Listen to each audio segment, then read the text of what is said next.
That's a tough one. There's no two ways around it. Welcome to episode 60 of LAFC Plus. Dave Denholm alongside Mario Ruiz here. We are part of the LAFC radio broadcast team on the English-speaking side. And welcome in. We pushed this podcast back a day, Mario, of course, because we wanted to react to the loss now, as it turns out, to Esperance de Tunis, the second match day in Group D for LAFC here in the Club World Cup. And now that we had some time to kind of process it, it was a tough game. No doubt about it. We haven't had much time, and it's always hard to do these like instant reaction type of shows because you don't want to overreact. But yeah, it's kind of tough, man. And I mean, that's what it comes down to. These really tight matches. It's fresh, but these really tight matches, Dave. It always comes down to a loose ball in the box, or not being able to clear it, or some type of mishap defensively because everybody's playing so well defensively and playing so careful at times. And that's what it took. That one play in the box there is like a clearance that wasn't really fully cleared out. And that's how football goes. No doubt about it. Honestly, the day started off bad for LAFC on some level in a way, because we've talked about it. If you're going to lose a match in a group stage in the first game, you probably want that team that beat you to go get all 9 points, right? They already got 3 from you. You probably want them mathematically to go beat the other 2 teams. Well, Chelsea ran into a Brazilian brick wall there in Flamengo earlier in the day and lose 3-1. Again, not that LAFC were still in control of themselves in a sense, like you knew what you had to do, didn't change much that way, but that wasn't a good result necessarily, again, if you're trying to get out of the group, but you still had to take care of your own business. You always were going to have to against Esperance.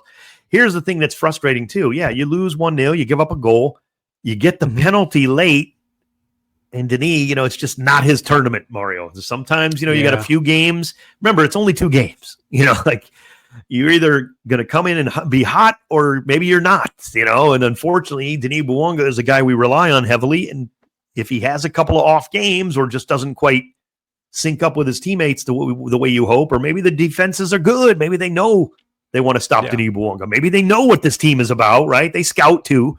And Denis did not have his 2 best games, and now LAFC will play the 3rd match coming up on Tuesday against Flamengo for fun. And that's what we all know, Dave, like you're saying, you and I both know that if LAFC want to do damage in postseason, in tournaments, or in tournaments like this, Denis Bouanga is going to have to be that leader. He's going to have to do Denis Bouanga type of things. And so far in this tournament, it really hasn't been his tournament. We've seen little glimpses of it here and there, but it really hasn't been the Denis that we're used to seeing at BMO Stadium and stuff like that. But, the competition is a little bit higher here in this tournament. But when he stepped up and went to the spot, I really did think that could be a turning point for LAFC. It could be a turning point for Denis, but I don't think he really hit that hit just the way he would like to. I've seen him take those penalties. I've seen him do that, and he just didn't hit it the way he really wanted to hit that one. I think seems like he was of 2 minds almost when he approached the ball. Like which way am I going to go? Because most of the time he does go right, his right. He switched it up in his last penalty and went left and was successful. I think he almost, again, I'm probably way off, but it almost looked like he hadn't chosen which way he was going to go until it was too late. Now, Bashir Ben Said also guessed right. If he guesses wrong, it looks like a great penalty. You know what I mean? Like that's how it's always a thin line here with all these things. If a keeper just guesses wrong, you're going to make the shot, generally speaking. It wasn't like he hit it right down the middle. So kudos to the keeper too, but you're expecting to score on a penalty. But I got to tell you, Mario, and I know it would have kept LAFC alive, right? You would have been alive going to the final match. You would have needed a lot of help, no doubt, but you could have been alive. So LAFC are eliminated. Honestly, 1-1 would have been kind of a harsh result to Esperance. They deserve to win. And that's the cold, hard facts right here on LAFC Plus. Yeah, you take it, and it was a penalty. And, we've had those garbage, tough break calls go against us sometimes. And it was a good call on VAR. It was a penalty, but that would have been a tough way to draw. And it would have been a little unfair in the sense of how the game went. They deserve to win. Esperance deserve to win, So I'm not saying, well, that's only fair. No, I wanted the draw. I wanted Denis to nail that, and so did he, and so did everybody for LAFC. And talking about Denis on the LAFC side, we can also talk about, the Esperance side, Youssef Balali. I mean, he's the heartbeat of that team. We knew that before this match. We talked about that. You and I, we discussed they need to stop him. You got to watch out for him. Cherundolo knew that. He's talked about him before the match. All the players knew about him, and it's a matter of, which talisman is going to do their thing in the match and be the leader, and that's what happened, today. He had a couple of good plays, and he did his thing in this match, and there you go, Esperance. They come out with the win, a big win for them. I think we're going to see a really heavily rotated squad, of course, against Flamengo coming up in 4 days, because I think we saw some tired legs, bottom line. It was hot. Couple of cooling breaks didn't help much. Now it was hot for both teams. No excuses. I'm not it's not about the result. It's just a matter of now what do you do going forward? In a game, you don't have anything on the line. Flamengo still has to kind of keep their head about them. They're through to the next round. I don't know if I think they've officially qualified or won the group too, because they beat both those teams. So if Chelsea that makes it interesting for me, looking forward to this match, because, if Flamengo's already qualified and LAFC, are still in this tournament and got to, perform like professionals, you got to go out there and have some pride, right? And finish off this tournament. And LAFC actually still has a little bit of history to play for. They've never had a win in this tournament. So it would be kind of cool to see LAFC go out with a win, making history in the FIFA Club World Cup.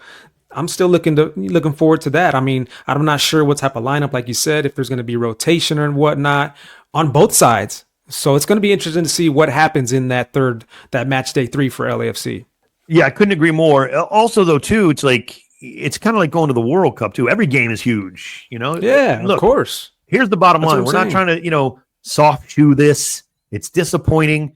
They're not going to advance out of the group. We had hoped they could. They weren't the favorites to do that. It was going to be a tough task, no doubt. Chelsea, Flamengo, and now Esperance certainly is playing very well in these first couple of matches too. Defensively, they're rock solid. They might have a tough time finding goals against Chelsea. That might be a different story in terms of where their offense is, but they're certainly a tough team. I mean, all these teams are good. We're seeing it all throughout the tournament, right? So it was never going to be easy. Yeah. But you got to take this. You got to approach this game like we need a win to move on. Yes, we're going home afterwards, but you got to approach it like you could be. Flamengo might win this whole thing in the end. They might win the Club World Cup. Let's go beat the champions of the Club World Cup, or a team that's really got a shot at it, right? Who knows? Yeah, go take it to them, And look, it's going to be an opportunity. I think we're going to have to see a rotated squad, because the reality of it is, because we cannot go forward. You have a game against Vancouver coming up on the 29th here. So immediately after this tournament, which ends on the 24th for LAFC, all the way across the country in Orlando, you got to get up, you got to pack up, you got to get home, and you only got about 4 days to get ready for a very important matchup in the Western Conference. Welcome back to reality, slapping you in the face. Maybe we see a little bit of Jafito DeRozan. I mean, he had a pretty good debut for the Black and Gold in this one here. He showed some spots there where he could be dangerous. Yeah, in the second half, he came on, and once he starts to gel with this team, I think he's going to be a really big part of LAFC going into, maybe Leagues Cup, or maybe going into the MLS Cup playoffs later on down the line. So maybe this is a chance where Jafito gets, some more real minutes in a real game and gets a little bit more acclimated with the team. Maybe we'll see some of that. Yeah, that would be a good idea. I mean, no doubt. I mean, I think you should see a heavily rotated squad, just because of the fresh legs too. I mean, these guys just played 2 matches in 5 days essentially, and another one coming up in 4 days. So it's, it's a very quick turnaround to even think you're going to put out the same lineup for 3 straight matches. I mean, nobody expects that anyway. So it would have been, it's always a tricky thing how you approach these games in a tournament like this because of the quick turnaround, especially with only 4 days, between each match. So yeah, I mean, I have no problem, seeing if Steve, quite frankly, throws out a very rotated squad, only because, again, you got a big game coming up with Vancouver.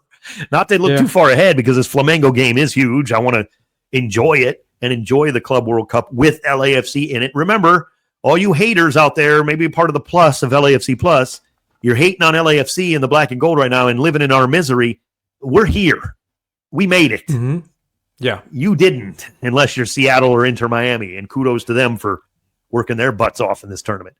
You didn't make David, it, so you can rip on this someone. Match here. Yeah, go ahead. All I know is any other team in MLS who isn't here, you may never get here.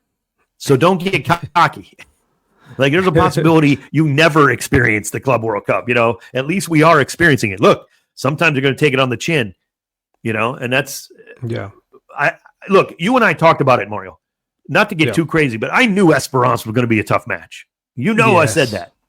And I know it's a tricky match in that middle game, and it's coming off a good performance against Chelsea, but a loss where you really need the 3 point, right?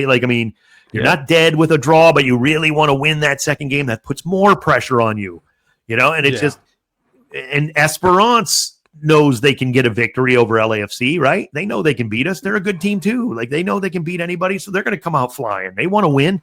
So it's always going to be tough, that second match. Look what Chelsea did. Before this match, I knew that LAFC was going to have to suffer in those first 10 minutes because I knew Esperance was going to come out on the front foot. Because they were going to come out confident, like you say. They're used to winning. They're used to dominating, with their defense and their talented guys on the wings. But that didn't exactly happen, for this game here. And as soon as LAFC got through those first 10 minutes, which were kind of shaky, wasn't the save sharpest. By Lloris, boy. Oof, good save. You by started Lloris. to see the momentum change for LAFC. They started to go forward. Denis started to cook like we were used to seeing him. He makes a cross, from Denis and goes into Giroud. Giroud lets it go to David. And I think this is a big, big play right here. This play with David, and I know he's a big part of LAFC going forward. We know how talented he is, but this one was a spot where he shouldn't have been offsides. He should not be offsides on this one. That's right. And I think that if that play is a little bit different, the whole game is a little bit different. That changes everything. That was a huge play in this game that shifted and just didn't, LAFC couldn't execute. But I think another frustrating thing about Denis in his tournament too is Mm-hmm. he got caught offside a few times where maybe he shouldn't, and he knew it. He knows. And you're trying to skate that fine line. All these attackers, right? They know they need every inch, and they got to be able to just skate that line as much as they can. With technology the way it is nowadays, you're never going to be able to get away with it though. Not like the old days. You know what I mean? Like the old days, you would skate that line and let that flag come up 8 times, but the 9th time he might miss that call. The assistant referee. Yeah. Well, now. They're not missing that call. So it's harder in that sense. You still want that edge, but it's hard to kind of pull back from that as a professional, But LAFC got caught, and to their credit, Esperance is very organized. They don't mess around back there. They are a good defensive team. Once they went up 1-0, it was going to be very difficult to come back because they bunkered in, and it came down to that. They just had that one goal, and like you described it on the broadcast on LAFC.com, for those that tuned in, it's a pretty cool experience to go to LAFC.com and hear the radio call there of LAFC. And you described it. You said Esperanza dug in like a tick. And that's true. If you ever seen that, that's what they did. And they just LAFC couldn't penetrate that, and not too many shots on goal. And they did what they had to do to come away with that win for Esperance. Yeah. Yeah. And even the penalty again, it would have been kind of flattering at 1-1. We've taken it. Amen. Oh my goodness. You stay in the tournament. It's better than a loss. Of course, you're still alive.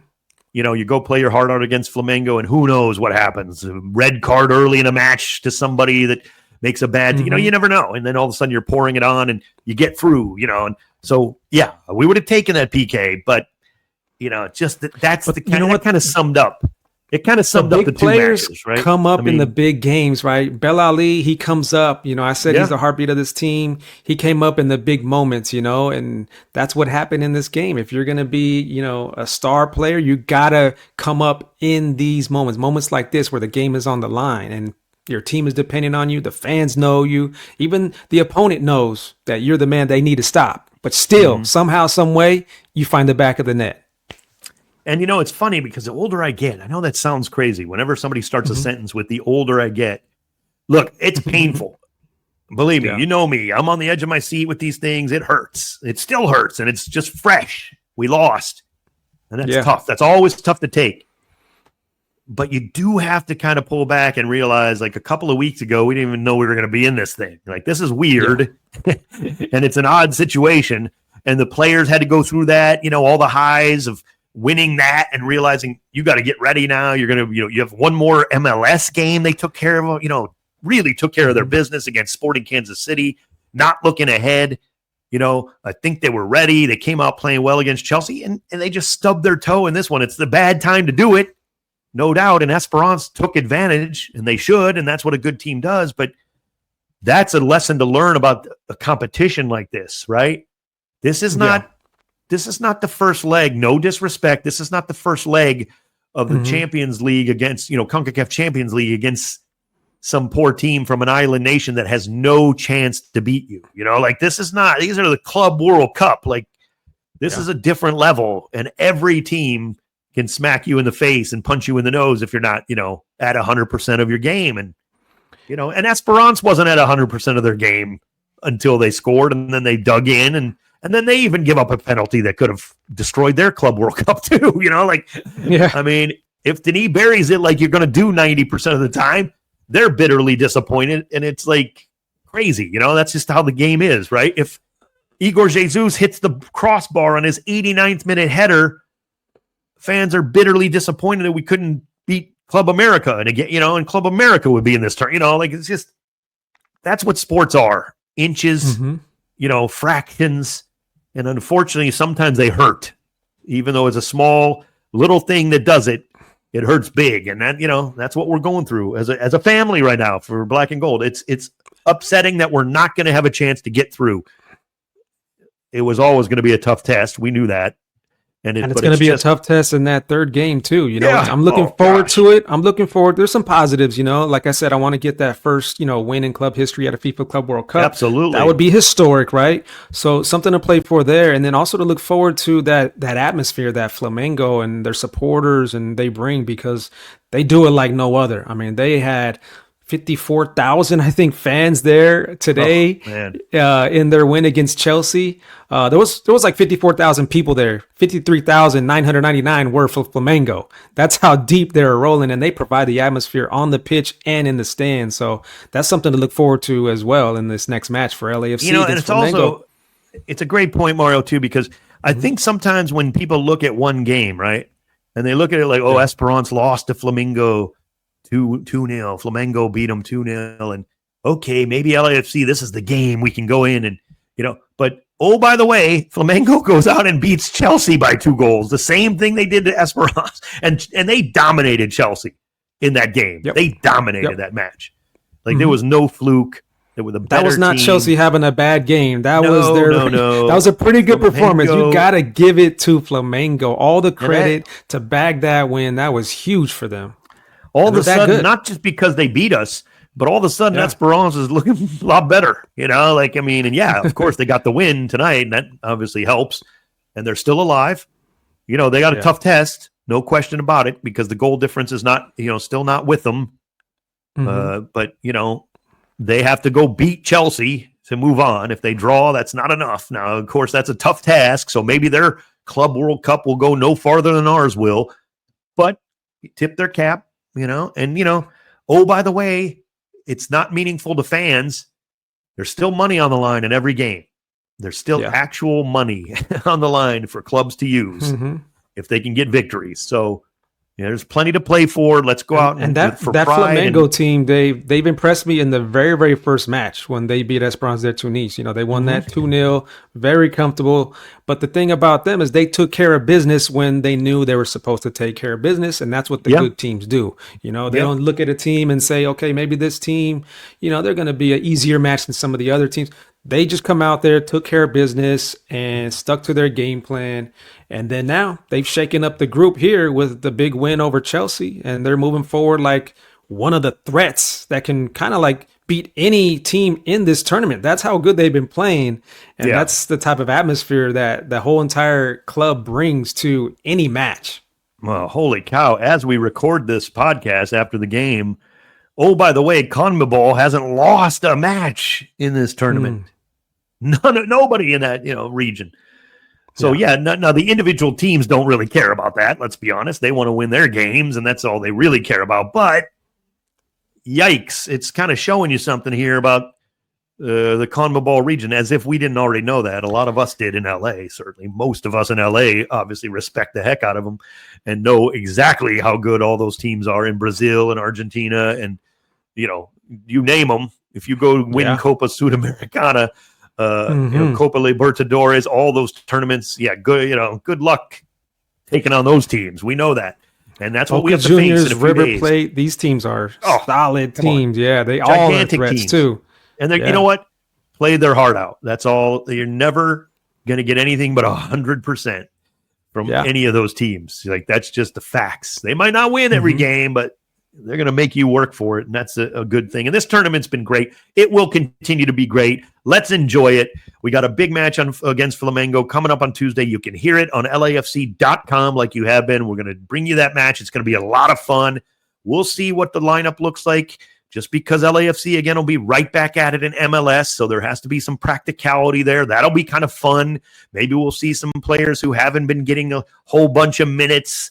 Be kind of cool. As you said, Dil Rosen might get some more time maybe to kind of get involved with his teammates. That'll be cool as well. Hopefully, we'll see how that plays out, Mario. Great stuff as always. Got to keep our heads high. We are in the Club World Cup. Yes, we're going to go home after the group stage, but let's end it on a strong note and get ready for the rest of the MLS regular season and the Leagues Cup coming up too, which is going to be big.